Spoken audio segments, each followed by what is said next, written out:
एक काम करो, तुम लोग सब ना इमेजिन करो कि क्लास 9 का हाफ ईयरली एग्जाम्स का रिजल्ट आया है।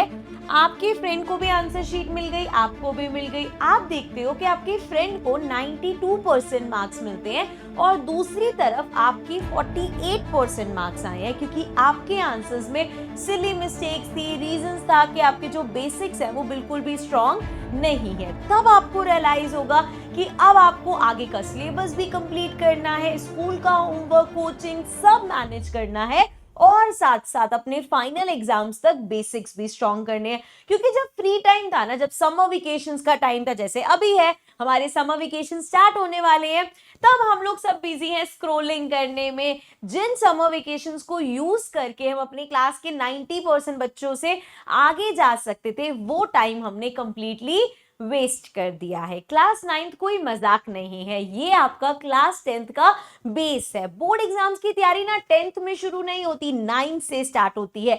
80% बच्चे इस एक महीने में पीछे रह जाते हैं, क्योंकि वो सोचते हैं अभी तो बहुत टाइम है, और उसके बाद एग्जाम सिर पे आ जाते हैं और समझ में नहीं आता कि क्या करें और कैसे सब चीज होगी।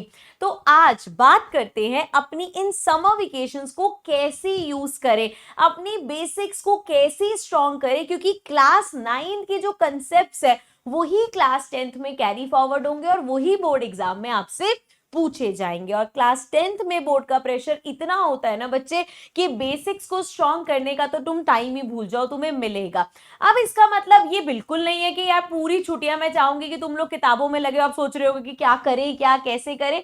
मैं बिल्कुल नहीं चाहती कि तुम बिल्कुल पढ़ाई करते रहो, कुछ एंजॉय मत करो।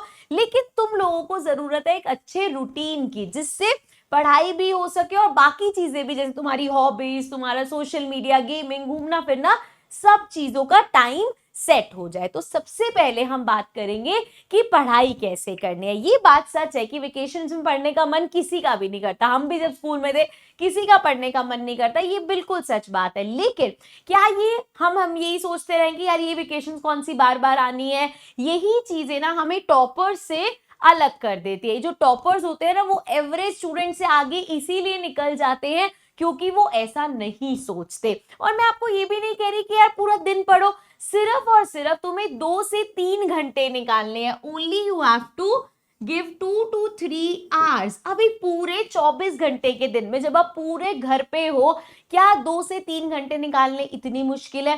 एंड ट्राई करो कि ये वाला जो स्लॉट तुम निकालो ना, ये मॉर्निंग का हो, क्योंकि जब तुम सुबह सुबह अपनी पढ़ाई का काम कर लोगे ना, तो दो चीजें होंगी। पहली बात तो तुम्हारा रूटीन बन जाएगा, और दूसरी चीज कि सुबह सुबह ही तुम्हें पढ़ाई की चीज कर लोगे, पूरा दिन तुम्हें कॉन्फिडेंस रहेगा कि हाँ यार ये चीज मैंने कर ली, ये मेरा हो चुका है, तो बाकी का दिन तुम इंजॉय करते रहोगे। अब इस टाइम स्लॉट में तुम्हें करने हैं अपने वीक मतलब सब्जेक्ट्स, जैसे मैथ्स हो गया, एसएसटी हो गया, साइंस हो गया, और साथ साथ बेसिक्स पे काम करना है। बार बार ये चीज मैं बोल रही हूँ। मैथ्स में जैसे क्या बेसिक हो सकते हैं? फैक्टराइजेशन, प्राइम फैक्टराइजेशन होता है, बच्चे उसमें कंफ्यूज हो जाते हैं। सिंपल जो क्वाड्रेटिक इक्वेशंस है उसको सॉल्व करना, पाइथागोरस की क्वेश्चंस करना, ये बेसिक चीजें हैं जो कि हम भूल जाते हैं। एंड हम यही गलतियां आगे अपने बड़े बड़े क्वेश्चंस में करते हैं। स्क्वायर रूट्स हो गए, ऐसे बहुत सारे टॉपिक्स हैं हमारे पास मैथ्स में भी और साइंस में भी, जैसे फोर्स वगैरह। इनका बेस स्टार्ट आपका 8th क्लास में ही हो गया था, लेकिन उस बेस को छोड़ के अब हम सोच रहे हैं कि यार 9th-10th में हम बहुत बढ़िया कर लेंगे। तो अभी टाइम है तुम अपने बेसिक्स, यूट्यूब पे तुम्हें दुनिया जहान की वीडियो मिल जाएंगी, जो टॉपिक तुम डालोगे बिल्कुल बेसिक से लेके एडवांस तक तुम्हें वो टॉपिक सिखा दिया जाएगा। तो सबसे पहले तुम्हें अपने बेसिक्स पे काम करना है। तो इस रूटीन में तुम अपना सिलेबस तो कंप्लीट कर ही रहे हो, साथ साथ अपने बेसिक्स को स्ट्रॉन्ग कर रहे हो। ये जो तुम्हें सिली मिस्टेक्स लगते हैं, ये जो तुम बार बार गलतियां करते हो ना, उन पे काम करोगे, ठीक है? तो इन समर वेकेशंस में हम अपनी सिलेबस तो करेंगे, अपनी चीजें तो करेंगे, साथ साथ हम बेसिक्स करेंगे। अब ये बात ना सिर्फ मैं बोलने के लिए नहीं बोल रही, लेकिन ये सच है कि क्लास 8 से क्लास 9 का जंप इतना बड़ा है। अगर तुम्हारे बेसिक स्ट्रॉन्ग्स नहीं होंगे तो बुक खोलते ही ना तुम तारे जमीन वाले ईशान अवस्थी बन जाओगे। ऐसा लगेगा लेटर्स तुम्हारे आगे नाच रहे हैं। सो रोज, ये तो तुम्हें समझ में आ गया, ये चीज तो तुम करोगे ही।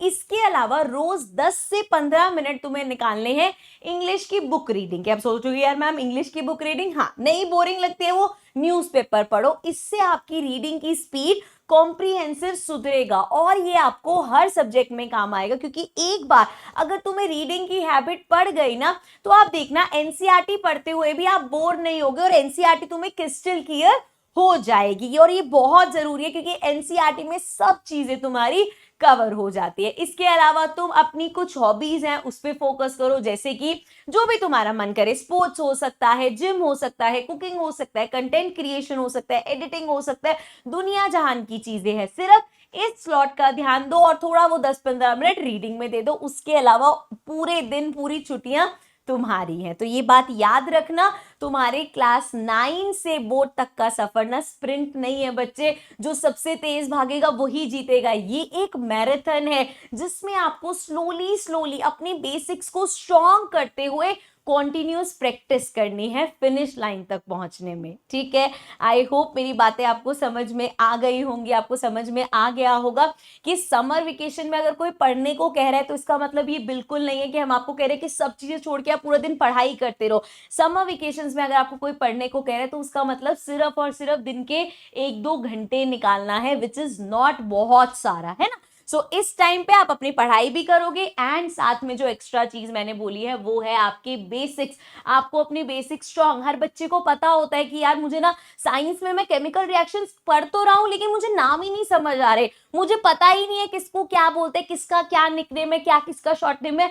वो सब चीजें स्ट्रॉन्ग करो। ये सब हमें 8 में पढ़ाया था, 6-7 में सबका छोटा छोटा वर्जन है हमारे पास। तो अपने बेसिक्स इन समर वेकेशन में स्ट्रॉन्ग कर लेना, क्योंकि आगे ये तुम्हें 9th क्लास में और 10th क्लास में बहुत काम आने वाला है। ठीक है, तो अब कमेंट सेक्शन में जाने से पहले आप लोग मुझे ये बता के जाओगे कि इन समर वेकेशन को आप किस तरीके से यूज करने वाले हो और कहाँ कहाँ तुम्हें लगता है तुम अपने बेसिक्स स्ट्रॉन्ग कर सकते हो। मैं आप लोगों से मिलूंगी नेक्स्ट वीडियो में। Till then take care and bye bye.